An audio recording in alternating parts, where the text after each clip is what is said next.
Hey everybody, behind the camera, this is Zach Rosen from The New Gay, and in front of the camera is my friend Matt Biedlingmaier, who is in general a queer you should know, but right now he's especially a queer you should know because he's actually started his own gay-friendly literary journal.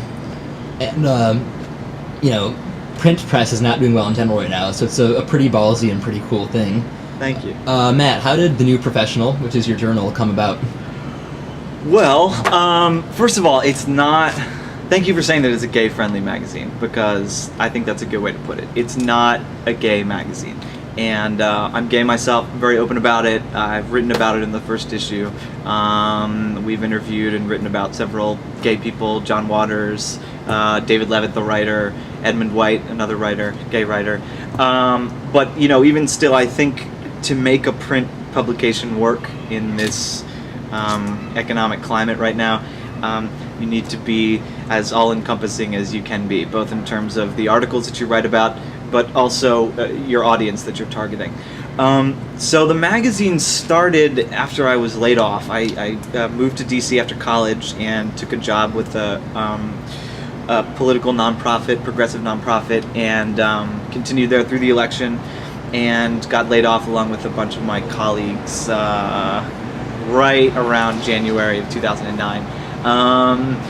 So then I kind of embarked on this crazy job search and interviewed with a bunch of weird people at weird jobs, and nothing really worked out for me. And I kind of kept hearing the same thing. Everybody was saying to me, like, okay, you're smart, you're well educated, but you just don't have the experience that you need to get this position. And so I just thought, fuck it, I'm gonna make my own experience, and I came up with the idea of starting a print literary magazine in DC. So here's the first issue, which came out back in May, and our next issue is coming out at the end of this month, at the end of October. And it's been great. It's been really challenging, but we've had a lot of fun doing it. We've got a great team of writers and designers, and so that's where we are right now. So we'll see what happens. Nice. And I'm interviewing one reason because the first issue was very high quality and the writing was great. Thank you. And we were just talking about, I know we both share this frustration that you can write, a short story that would change the world and no one's ever going to see it more than they see the LOL cats. Mm-hmm. So how risky do you think it was to go into this, trying to emphasize long interviews, long form writing, and kind of intellectual interview subjects? For instance, David Levitt versus Perez Hilton. Right. Well, I don't know if risky is the right word for it, but I think it's one of those things that it's going to take a while to catch on, because we've dumped a lot of money into the physical product. Like we haven't really cut any corners on the printing, so the paper's really thick. It's uncoated. It looks very different and feels very different from a lot of other magazines that are out there. I guess personally, I've always really rejected this idea that print is dead. I do not believe it. I don't want to believe it. I think there are obviously differences, huge differences, but one is not better than the other. And I think, there are more people like me out there who love just the feel of a magazine or a book. And so when I hear things like, there was this report on CNN a couple weeks ago about how sales of ebooks on Amazon.com have trumped sales of print books. That's depressing. It's fucking depressing, and I think it sucks. And I think it's a dangerous mentality to have, and I think, if you can come out with a publication that works and that people like and that isn't all viral, I just think it says something. And I should also say, I think there are magazines out there that are still doing print and doing it very well. Vice is one of them, Interview's another. Yeah. These are publications that people still read because they're cool. And they've got websites and they've got online content that's exclusive to their online sites, and that's fine, but they still publish their print magazines, and they're still doing very well. So. Oh, you just reminded me, why The New Professional? Because in DC, professional connotes a boring guy in a polo that's going to ask you how much money you make, and totally. This is anything but.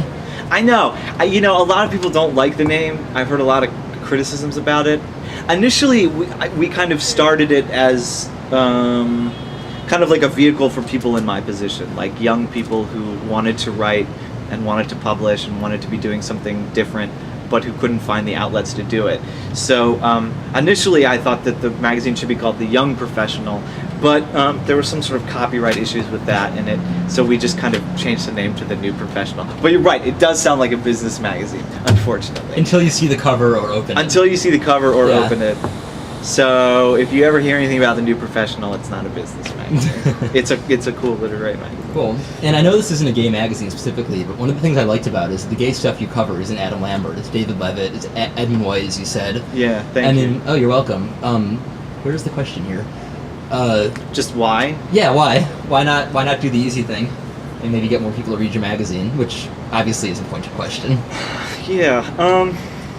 I mean, I guess so far, like, it's kind of been a trial and error kind of a thing, but I've also, you know, since it is my magazine, since I do own it and run it, I'm given the luxury of writing about people that I personally like. I mean, David Levitt, for example, he published, I guess his first collection of short stories was Family Dancing back in, I think, '81. He was Which like I'm 20. going to blasphenously I didn't like as much as The Lost Language of Cranes. Well, The Lost Language of Cranes is, I think, his masterpiece. I mean, I love that book. It really inspired me to come out of the closet to my family and friends when I was 15. I was literally reading that book the night before I came out to my mother. And so I just have a strong personal attachment and history to him. And so to be able to interview him was, for me, like, awesome. And I guess my hope was that, you know, other people would respond to that as well. But I also just think that the gay community in general, this is a touchy subject, but I do kind of think that the gay community in general... You're in a safe space. In a way. Okay, thank you. I just think a lot of it is sort of lacking substance these days.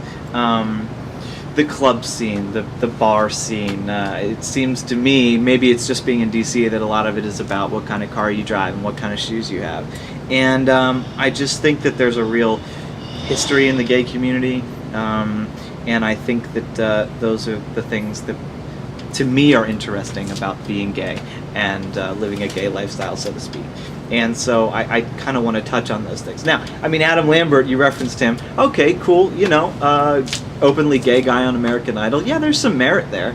So I'm not going to diss anybody like that. I think he's great. But I just think, for me, I'm more interested in the literary aspect of things. So I would be more inclined to kind of work with writers, also filmmakers. We have an interview with John Waters in this next issue. To me, he's a very smart, intellectual gay guy who has a lot of substance behind him and a lot to say. And I'm not saying other people don't, but me personally, that's what I find interesting. Awesome. Thanks so much, Matt. You're welcome, man. Thank you. Take care.